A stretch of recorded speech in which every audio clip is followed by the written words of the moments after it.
నమస్కారం. నా పేరు హస్మిత. మేము చైతన్య డిమోటిబుల్ యూనివర్సిటీ నుండి రాదే ప్రోగ్రాంలో భాగంగా గాజుల మల్కాపురంకి రావడం జరిగింది. ఈరోజు నేను మీకు నానో యూరియా మరియు నానో డిఏపి ఎలా పిచికారీ చేసుకోవాలో చెప్తాను. ఈ నానో యూరియా మరియు నానో డిఏపి మనకి ఇఫ్కో కంపెనీ వారు ఇవ్వడం జరిగింది.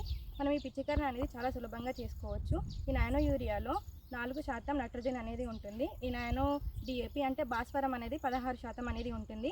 ఇవి 250 ml 250 ml మనం ఈ 60 లీటర్ల నీళ్ళ ట్యాంక్లో కలిపి కొట్టాలి. ఇలా కొట్టడం వల్ల వరి పంటలో అయితే టిల్లరింగ్ అంటే పిల్లకలు మంచిగా పెరుగుతాయి, మంచి దిగుబడి వస్తుంది, పంట అనేది మంచిగా పచ్చగా కనిపిస్తుంది.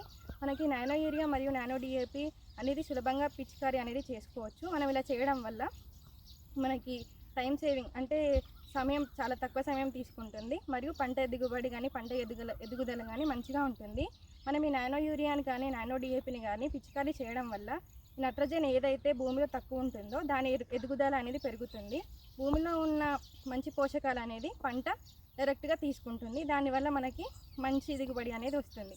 మనకి ఇఫ్కో కంపెనీ వారు ఈ నానో యూరియా మరియు నానో డిఏపి ఇచ్చినందుకు ధన్యవాదాలు తెలియజేస్తున్నాను. Thank you.